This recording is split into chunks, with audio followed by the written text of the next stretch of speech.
नमस्कार, आप देख रहे हैं सत्य हिंदी। मैं निकिता आपके साथ।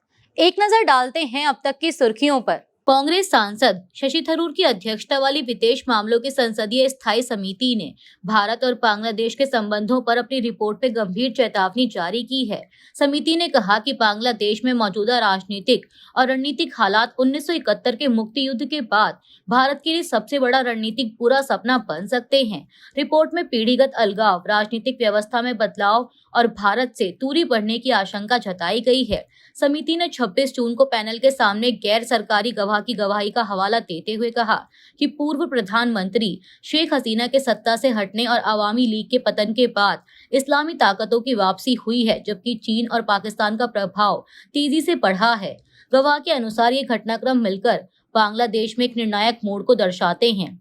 वहीं रिपोर्ट में विदेश मंत्रालय के हवाले से कहा गया कि भारत बांग्लादेश के आंतरिक राजनीतिक बदलावों के बावजूद द्विपक्षीय संबंधों को स्थिर रखने की कोशिश कर रहा है और अंतरिम सरकार के साथ संवाद बनाए हुए है।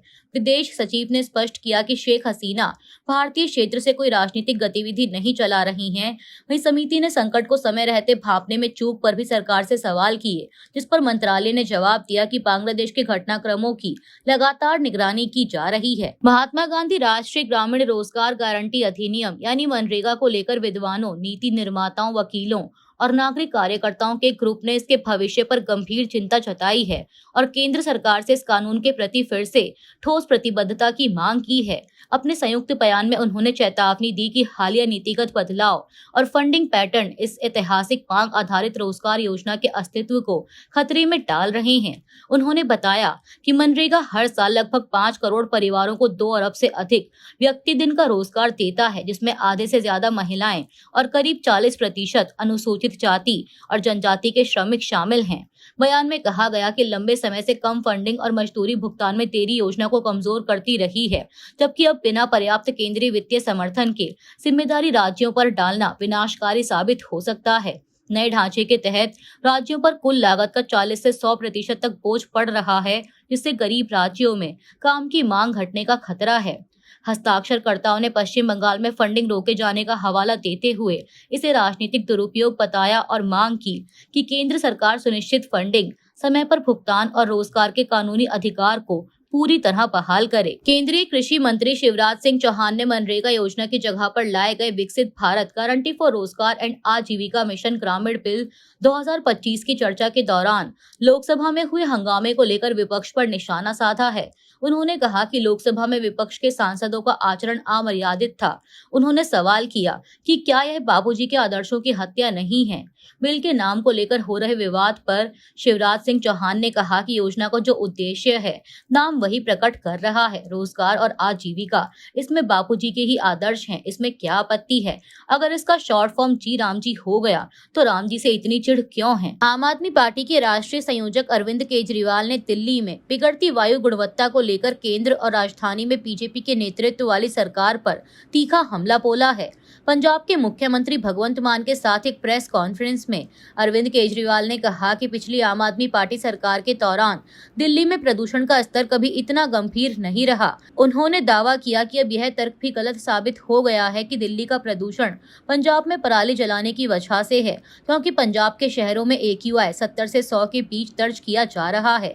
केजरीवाल ने आरोप लगाया कि दिल्ली सरकार प्रदूषण से निपटने की बजाय AQI डेटा में हेरफेर कर रही है।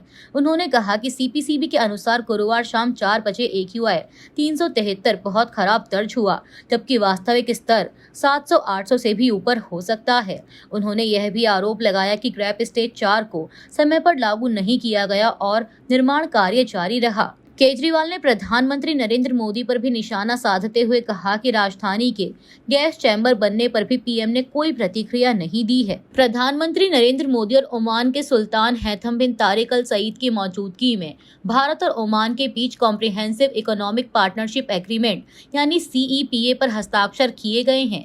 भारतीय विदेश मंत्रालय के प्रवक्ता रणधीर जायसवाल ने इसकी जानकारी देते हुए इसे दोनों देशों के बीच रणनीतिक साझेदारी में एक नया अध्याय बताया। उन्होंने कहा कि यह समझौता भारत ओमान आर्थिक संबंधों के लिए एक बड़ी उपलब्धि है और इससे द्विपक्षीय व्यापार को बढ़ावा मिलेगा।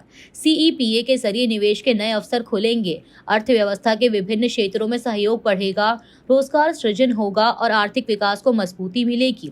इस अवसर पर ओमान सरकार ने प्रधानमंत्री मोदी को देश के सर्वोच्च नागरिक सम्मान ऑर्डर ऑफ ओमान से भी सम्मानित किया। समाचार एजेंसी PTI के अनुसार यह सम्मान सुल्तान हैथम बिन तारिक अल सईद ने स्वयं प्रदान किया। ट्रंप प्रशासन ने ताइवान के साथ करीब 11 अरब डॉलर के बड़े हथियार सौदे का ऐलान किया है। इसमें advanced rocket launcher, self propelled howitzer और कई तरह की मिसाइलें शामिल हैं। हालांकि अभी इस सौदे को अमेरिकी कांग्रेस से मंजूरी नहीं मिली है। डोनाल्ड ट्रंप जनवरी में व्हाइट हाउस लौटने के बाद ताइवान के साथ यह दूसरा हथियार सौदा करेंगे। चीन ताइवान की समुद्री और हवाई सीमाओं में नियमित घुसपैठ करता रहा है। इसके मद्देनजर यह सौदा काफी अहम माना जा रहा है। चीन ताइवान को विद्रोही प्रांत मानता है और उसका कहना है कि एक दिन इसका चीन के साथ विलय होगा। वहीं ताइवान के रक्षा मंत्रालय ने कहा कि यह सौदा ताइवान को तेजी से मजबूत प्रतिरोधक क्षमता विकसित करने में मदद करेगा। चीन ने इस ऐलान के बाद अब तक कोई प्रतिक्रिया नहीं दी है, लेकिन पहले ऐसे ही एक सौदे को चीन ने अपनी संप्रभुता और सुरक्षा का गंभीर उल्लंघन बताया था। पश्चिम बंगाल की मुख्यमंत्री ममता बनर्जी ने मनरेगा की जगह PBG रामजी बिल लाए जाने पर कहा कि वह शर्मिंदा हैं, क्योंकि महात्मा गांधी का सम्मान नहीं किया जा रहा है। ममता बनर्जी ने पश्चिम बंगाल की कर्मश्री योजना का नाम बदलकर महात्मा गांधी के नाम पर रखने का ऐलान किया। कोलकाता में कार्यक्रम के दौरान ममता बनर्जी ने कहा कि मैं शर्मिंदा हूँ। राष्ट्रपिता महात्मा गांधी के नाम से चल रही मनरेगा योजना की जगह बिल लाया गया है। इसमें गांधी जी का नाम नहीं है। मैं किसी को दोष नहीं दूंगी। मैं शर्मिंदा महसूस कर रही हूँ क्योंकि हम राष्ट्रपिता को भूल रहे हैं। CM ममता बनर्जी ने आगे कहा कि हमने कर्मश्री योजना शुरू की। इस योजना का नाम बदलकर महात्मा जी योजना करेंगे। हम भी 75 से 100 दिन का रोजगार देंगे। हम सिर्फ सम्मान चाहते हैं और कुछ नहीं। अगर आप महात्मा जी को सम्मान नहीं देंगे तो हम उन्हें सम्मान देंगे। हम जानते हैं महात्मा जी को कैसे सम्मान दिया जाता है। केंद्रीय मंत्री गिरिराज सिंह ने पटना में एक सरकारी कार्यक्रम के दौरान एक मुस्लिम महिला का हिजाब हटाने को लेकर उठे विवाद में बिहार के मुख्यमंत्री नीतीश कुमार का जोरदार बचाव किया है। सिंह ने कहा कि मुख्यमंत्री ने कुछ भी गलत नहीं किया और सरकारी प्रक्रियाओं में पहचान के लिए चेहरा दिखाना जरूरी होता है। उन्होंने पासपोर्ट वेरिफिकेशन और एयरपोर्ट सुरक्षा जांच का उदाहरण देते हुए कहा कि भारत कानून से चलता है, न कि किसी धार्मिक नियम से। महिला द्वारा घटना के बाद नौकरी स्वीकार न करने की खबरों पर गिरिराज सिंह की टिप्पणी कि चाहे नौकरी ठुकरा दे या भाड़ में जाए ने विवाद को और बढ़ा दिया है। यह विवाद चौथे दिन में प्रवेश कर गया और विपक्षी दलों, नागरिक समाज संगठनों और कई जानी मानी हस्तियों ने मुख्यमंत्री से बिना शर्त माफी की मांग की है। पटकथा लेखक और गीतकार जावेद अख्तर का महिलाओं के हिजाब और बुर्का पहनने को लेकर दिया गया बयान एक बार फिर चर्चा में आ गया है। यह वीडियो ऐसे समय सामने आया जब बिहार के मुख्यमंत्री नीतीश कुमार द्वारा एक महिला आयुष डॉक्टर के चेहरे से हिजाब हटाने की घटना पर देश भर में विवाद चल रहा है। हाल ही में SOA लिटरेरी फेस्टिवल में बोलते हुए जावेद अख्तर ने सवाल उठाया था कि महिलाओं को अपना चेहरा ढकने की जरूरत क्यों है और क्या इसके पीछे शर्म या सामाजिक दबाव का कारण है। उन्होंने कहा कि शालीन कपड़े पहनना पुरुषों और महिलाओं दोनों के लिए जरूरी है, लेकिन चेहरा ढकने की कोई तार्किक आवश्यकता नहीं है। जावेद ने यह भी दावा किया कि यदि कोई महिला कहती है कि वह अपनी मर्जी से चेहरा ढकती है तो यह सामाजिक दबाव और ब्रेन वॉश का नतीजा हो सकता है। हालांकि अपने इस बयान के एक बार फिर वायरल होने के बाद जावेद अख्तर ने सोशल मीडिया पर स्पष्ट किया कि वह पर्दे की पारंपरिक अवधारणा के खिलाफ हैं, लेकिन नीतीश कुमार द्वारा महिला डॉक्टर के साथ किए गए व्यवहार से वह सहमत नहीं है। उन्होंने इस कृत्य की कड़ी निंदा करते हुए मुख्यमंत्री से बिना शर्त माफी की मांग की। भारतीय क्रिकेट टीम के पूर्व कप्तान और क्रिकेट एसोसिएशन ऑफ बंगाल के अध्यक्ष सौरव गांगुली ने कोलकाता के अर्जेंटीना फैन क्लब के अध्यक्ष उत्तम साहा के खिलाफ मानहानि का मुकदमा दायर किया है और 50 करोड़ रुपए के हर्जाने की मांग की है। यह कानूनी कार्रवाई 13 दिसंबर को कोलकाता के युवा भारती स्टेडियम में लियोनेल मेसी के कार्यक्रम के दौरान हुई अव्यवस्था से गांगुली को जोड़ने वाले साहा के सार्वजनिक आरोपों के बाद की गई। लाल बाजार में दायर शिकायत में गांगुली ने साहा के बयानों को झूठा, दुर्भावनापूर्ण और तथ्यहीन बताते हुए कहा कि इससे उनकी प्रतिष्ठा को गंभीर नुकसान पहुंचा है। गांगुली ने स्पष्ट किया कि वे कार्यक्रम में केवल अतिथि के रूप में मौजूद थे और आयोजन या प्रबंधन से उनका कोई आधिकारिक संबंध नहीं था। बता दें कि विवाद साहा के उस आरोप पर केंद्रित है जिसमें उन्होंने गांगुली पर आयोजक सत्ताध्रुव दत्ता के लिए बिचौलिए की भूमिका निभाने का दावा किया था, जिसे गांगुली ने सिरे से खारिज किया है। गांगुली की कानूनी टीम ने साहा को नोटिस भेजकर बयान वापस लेने और हट जाने की मांग दोहराई है। इतिहास में 18 दिसंबर का दिन दर्ज हो गया है। दरअसल इस दिन मोदी सरकार ने मनरेगा स्कीम से महात्मा गांधी का नाम हटाते हुए लोकसभा में मनरेगा की जगह विकसित भारत रोजगार और आजीविका मिशन ग्रामीण विधेयक 2025 यानी बीबीजी रामजी विधेयक गुरुवार दोपहर को पास कर दिया गया। अब इस पर राज्यसभा में बहस हो रही है और वहां भी केवल इसके पास होने की औपचारिकता बची है। बता दें कि लोकसभा में यह बिल विपक्ष के भारी विरोध के बीच पास किया गया। बीबीजी रामजी बिल के पास किए जाने के दौरान विपक्षी सांसदों ने सदन के फेल में घुसकर सरकार के खिलाफ नारे लगाए। उन्होंने विधेयक की प्रतियां फाड़ी और उन्हें स्पीकर की कुर्सी की ओर फेंका। इससे पहले संसद परिसर के अंदर विधेयक को वापस लेने की मांग करते हुए विरोध प्रदर्शन किया गया।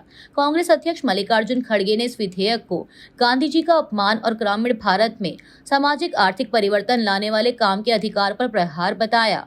वरिष्ठ कांग्रेस नेता सोनिया गांधी भी मकर द्वार पर हुए प्रदर्शन में सांसदों के साथ शामिल हुई। विकसित भारत गारंटी फॉर रोजगार एंड आजीविका मिशन ग्रामीण यानी बीबीजी रामजी बिल 2025 लोकसभा में गुरुवार को पारित होने के बाद आम आदमी पार्टी सांसद संजय सिंह ने कहा कि यह बहुत बड़ा विश्वासघात है और मैं सरकार को आगाह करना चाहता हूं कि जैसे आपने तीनों किसानों के काले कानूनों को वापस लिया, वैसे ही आपको इस बिल को भी वापस लेना होगा। उन्होंने कहा कि देश भर में इसके खिलाफ आंदोलन होगा। इस बिल के नाम के पीछे आप अपना गुनाह छिपाना चाहते हैं। लोकसभा में बीबीजी रामजी बिल पारित होने पर कांग्रेस के राष्ट्रीय अध्यक्ष मल्लिकार्जुन खड़गे ने कहा कि यह विषय मनरेगा में बदलाव करने या उसका नाम बदलने का नहीं है। उनका कहना है कि हमारे द्वारा जिस काम करने के अधिकार को दिया गया था उसे छीना जा रहा है। ये मुद्दा बहुत बड़ा है और गरीब लोगों के लिए, खासकर जो पिछड़े दलित वर्ग के लोग काम करते थे, उनके लिए बहुत बड़ी मुश्किल है। खड़गे ने कहा कि इसके खिलाफ हम लड़ेंगे, सड़क पर उतरेंगे और सभी जिलों और राज्यों में इसके खिलाफ आंदोलन होगा। यह नाम का प्रश्न नहीं है बल्कि यह अधिकारों के बारे में है। कांग्रेस सांसद प्रियंका गांधी ने लोकसभा में पारित बीबीजी रामजी बिल 2025 का कड़ा विरोध करते हुए इसे महात्मा गांधी राष्ट्रीय ग्रामीण रोजगार गारंटी योजना यानी मनरेगा के भविष्य के लिए खतरा बताया। पत्रकारों से बात करते हुए उन्होंने कहा कि यह कानून गरीबों के खिलाफ है और इसके लागू होते ही आने वाले महीनों में मनरेगा धीरे धीरे खत्म हो जाएगी, क्योंकि अतिरिक्त वित्तीय बोझ राज्यों पर डाल दिया जाएगा। बिल के लागू होने से राज्य सरकारों पर बेवजह की जिम्मेदारी आ जाएगी, जिससे देश भर के लाखों ग्रामीण परिवारों को सहारा देने वाली कल्याणकारी योजना कमजोर हो सकती है। आप इसे किसी भी तरह से देखें और कोई भी समझदार व्यक्ति यही समझेगा। यह 100 से 125 दिनों से जुड़ा एक चालाक पैंतरा है। अगर कोई इस बिल को पढ़ेगा तो यह बिल्कुल साफ हो जाएगा कि यह पूरी योजना आने वाले महीनों में खत्म हो जाएगी, क्योंकि जैसे ही इतना पैसा देने का बोझ राज्य सरकारों पर पड़ेगा, यह योजना धीरे धीरे खत्म हो जाएगी। सुप्रीम कोर्ट ने गुरुवार 18 दिसंबर को भारतीय चुनाव आयोग से SIR 2026 के तहत एन्यूमरेशन फॉर्म जमा करने की समय सीमा बढ़ाने की मांग पर सहानुभूति पूर्वक विचार करने को कहा है। अदालत ने उत्तर प्रदेश और केरल सहित विभिन्न राज्यों की जमीनी हकीकत को ध्यान में रखने की जरूरत पर जोर दिया। बता दें कि इससे पहले भी केरल के लिए एन्यूमरेशन की अंतिम तिथि 18 दिसंबर तक बढ़ाई गई थी और ड्राफ्ट वोटर लिस्ट 23 दिसंबर को जारी होगी, जबकि उत्तर प्रदेश में संशोधित डेडलाइन 26 दिसंबर तय की गई थी। उत्तर प्रदेश SIR को चुनौती देने वाले याचिकाकर्ताओं की ओर से वरिष्ठ वकील सिद्धार्थ लूथरा ने सवाल उठाया कि जब विधानसभा चुनाव 2027 में होने हैं तो यह प्रक्रिया इतनी जल्दी क्यों कराई जा रही है। केरल मामले में वरिष्ठ अधिवक्ता कपिल सिब्बल ने चेतावनी दी कि लगभग 25 लाख वोटरों के ड्राफ्ट लिस्ट से बाहर होने का खतरा है और कई मामलों में परिवार के सदस्यों को मनमाने ढंग से हटाया जा रहा है। CJI सूर्यकांत और जॉय माल्या बागची की बेंच ने SIR की संवैधानिकता पर अगली सुनवाई 6 जनवरी 2026 के लिए तय की है। अभी के लिए इतना ही। बाकी की देश दुनिया की बड़ी खबरों के लिए जुड़े रहिए सत्य हिंदी के साथ।